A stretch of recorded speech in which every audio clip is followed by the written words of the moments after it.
Fala aí, meu povo, muito bom dia, boa tarde, boa noite para você. E hoje aqui vamos trazer mais um vídeo de física um pouco mais aplicado às transformações gasosas. Ou seja, é um complemento, isso mesmo, é um complemento ao vídeo de equação de Clapeyron, que é a equação geral dos gases, beleza? Mas o que agora a gente vai trazer é como que a gente pode alterar essas variáveis dos gases, que a gente falou bastante, pressão, volume e temperatura, conservando inclusive o número de mols. E a gente vai encontrar uma equação que vale para todo tipo de transformação, uma transformação chamada de genérica, beleza? Então dessa forma, temos três tipos de transformações que vamos trabalhar ao longo deste vídeo e, é claro, citando seus gráficos e como encontramos as fórmulas respectivas de cada uma delas. Então desde já, eu vou pedindo o teu like. Se você gostar do vídeo, não se esquece de deixar o teu like, de se inscrever no canal, que isso dá uma força, que tu não tem ideia. Então desde já, sem mais delongas, vamos ao que de fato interessa. Meu nome é Carlos e eu quero trazer um pouco mais do teu conhecimento, resgatar o que você sabe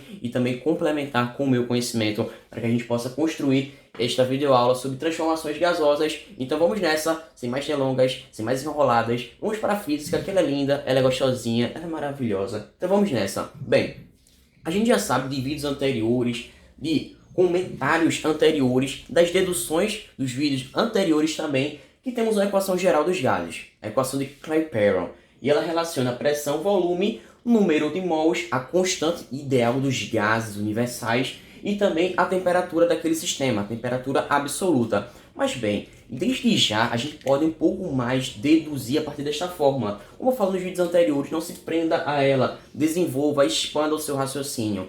E dessa forma, nessas transformações iniciais que eu vou falar, a gente vai conservar o número de mols daquele gás. Ou seja, não vamos complementar, não vamos colocar mais massa naquele sistema, massa gasosa, estou dizendo nesse sentido. Então, dessa forma, o que a gente pode fazer? Isolar o meu número de mols.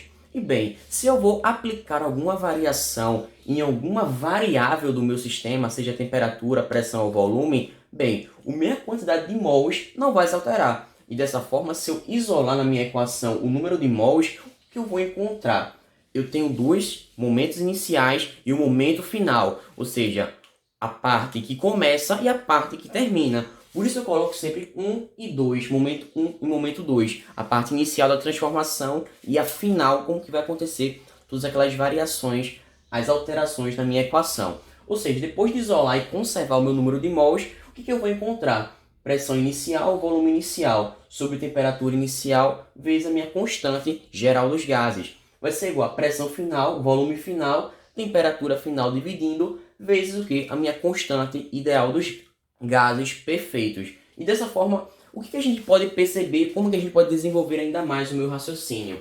Veja que tem a constante dos dois lados da equação. Dos dois lados, e ambas estão aonde? No denominador. Portanto, eu posso simplificar, dividir uma pela outra. E agora fica muito mais simples e prático entender que a minha equação geral dos gases se desenvolve a partir da equação de Clapeyron, ou seja, pressão inicial, volume inicial sobre temperatura inicial é igual ao que? A pressão final, volume final sobre a minha temperatura final. E esta fórmula é a genérica, é uma transformação geral dos gases, tá?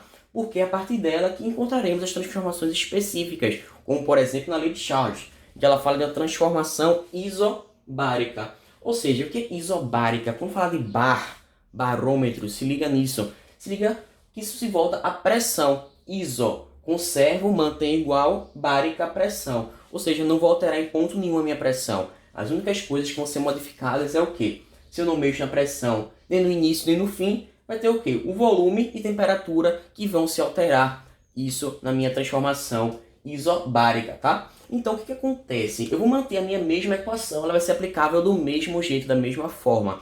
Então, ó, o que eu vou fazer? Somente cortar as pressões, porque elas são iguais, tanto no início quanto no fim. Lembrando que, ó, tem dois períodos, o inicial e o final, a transformação. Se liga, se eu vou me transformar, eu vou sair de um estado que está no início e vou para um estado final, modificado, alterado, beleza? Bem, então aqui se eu corto as pressões, eu vou encontrar o quê? Volume inicial sobre temperatura inicial é o quê? Volume final sobre temperatura final. O que isso nos diz, o que isso nos revela? Que o meu volume é diretamente proporcional à temperatura. Ou seja, se eu aumento um, eu aumento o outro e vice-versa. Mas bem, eu não quero que você fique fixo somente à fórmula. Observe isso no gráfico. Cada um desses gráficos encontra uma certa variável no eixo x e no eixo y.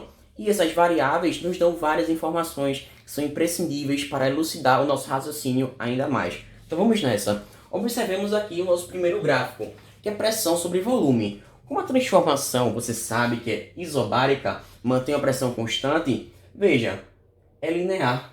A função é linear. Ela não vai justamente se modificar em nada. Ela é constante, totalmente constante, não muda nada, porque a minha pressão é constante, função constante. Perfeito, massa, sem nenhum problema, zero problema nessa parte inicial. Da mesma forma, quando eu falo pressão, temperatura, a função continua sendo o quê? Constante. O valor não vai se modificar na minha pressão, não se altera. Observando que no primeiro gráfico eu correlaciono pressão, volume, e a minha função é o quê? Constante. Segundo gráfico, pressão, temperatura, da mesma forma, função constante.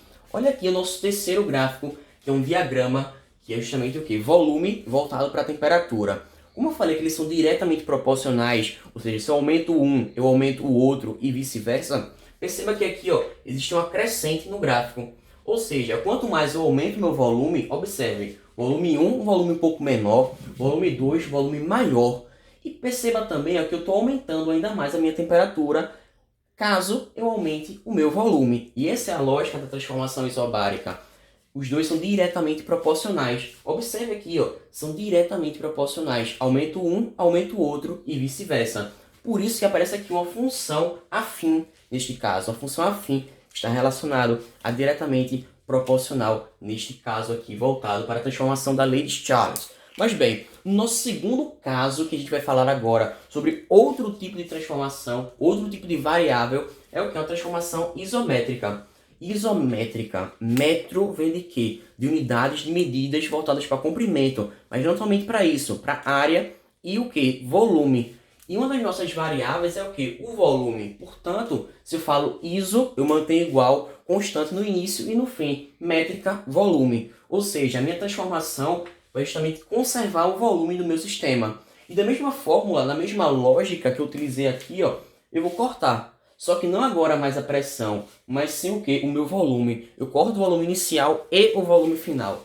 E dessa forma, se eu faço essas simplificações da equação geral dos gases que encontramos no início do vídeo, o que eu vou encontrar? Que a minha pressão 1 sobre a temperatura 1 é igual a pressão 2 sobre a minha temperatura 2. Ou seja, da mesma forma, são diretamente proporcionais. A gente vai ver que pressão e volume que são inversamente proporcionais. Mas pressão, temperatura, diretamente proporcional, beleza? Então segue essa lógica, segue este raciocínio. E bem, existem outros tipos de gráficos que eu quero mostrar para você no próximo quadro. Mas antes de tudo, vou mostrar aqui um basicão voltado para a transformação isométrica, em que eu conservo o meu volume. Ou seja, inicialmente temos os eixos x e y. O y voltado para a pressão e o x para o volume. Bem, o que está acontecendo aqui? Bem, o meu volume não pode se alterar de jeito nenhum. Como eu te falei, é isométrica.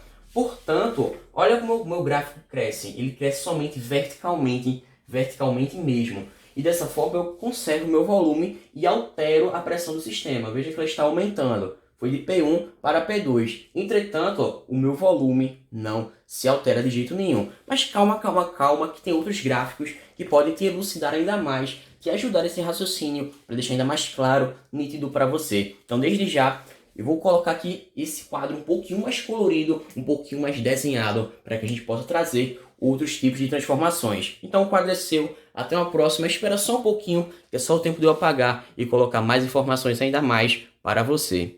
Agora chegamos na parte 2 e vamos analisar ainda mais outros tipos de gráficos. Primeiramente, a minha transformação isométrica. Como eu falei no bloco anterior, é aquele tipo de transformação que eu conservo o meu volume, ou seja, não vou alterar o meu volume nem no início nem no fim.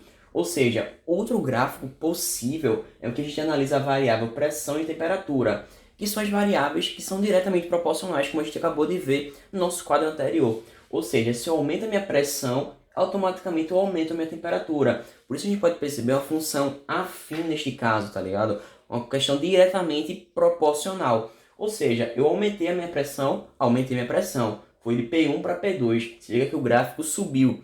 E de T1 para T2. Da mesma forma, ele cresceu na parte horizontal. Ou seja, se eu aumentei um, eu vou aumentar o outro. E vice-versa. Se eu diminuir também, eu diminuo do outro lado também. Ou seja, é essa lógica diretamente proporcional, neste caso aqui, de pressão-temperatura. Mas no caso, se a gente quiser fazer um aquecimento isométrico, o que vai acontecer nesses nossos casos, nesses nossos gráficos específicos? Quando a gente analisa volume e temperatura, observe que se eu fizer esse aquecimento, o meu volume, logicamente, se mantém constante. Veja aqui que a função é constante, ela não varia neste ponto. Ela somente é uma reta, beleza? Da mesma forma como analisamos na transformação isobárica na parte inicial, beleza? Ou seja, o que vai aumentar aqui, na verdade, é a minha temperatura. Veja que ela está aumentando de T1 para T2, está crescendo, ou seja, estou aumentando ainda mais o grau de agitação das moléculas no meu sistema analisado. Bem,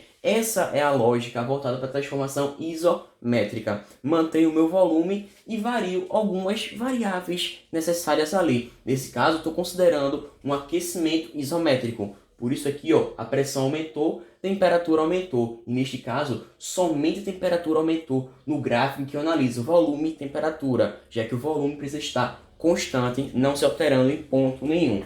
Bem, uma terceira transformação é a isotérmica. Isotérmica, o que você imagina observando essa palavra? Iso, igual, sem variações. Térmica, temperatura, ou seja, se refere ao grau de agitação das moléculas. Da mesma forma, é bem repetitivo esse assunto. Veja só, eu boto novamente a equação geral dos gases aqui, adaptada pela Clapeyron, e dessa forma somente corto as temperaturas. Cortei a temperatura, vai sobrar o quê? Pressão inicial, igual a pressão final, volume final. Ou seja, quando eu observo essa estrutura aqui multiplicativa, o que eu vou encontrar?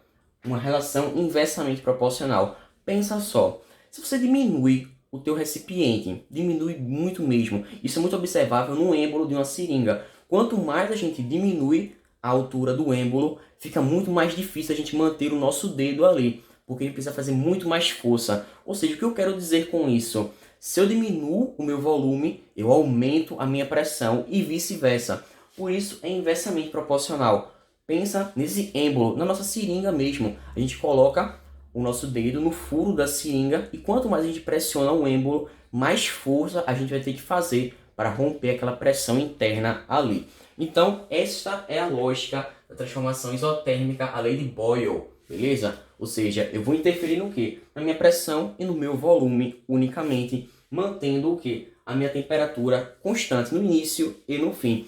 E essa transformação tem uns gráficos muito mais trabalhados nas questões. Ela é preferidinha, vamos dizer assim. Porque veja só, tem uns gráficos que eu considero, neste caso, a expansão isotérmica. Ou seja, o gás vai se expandir mantendo a sua temperatura. Veja só, o meu gráfico pressão-volume, o principal gráfico. Veja que ele parece uma curva. Por quê? Ao passo que eu aumento a minha pressão, justamente o meu volume diminui, beleza? Então, este é o raciocínio, esta é a lógica, tá?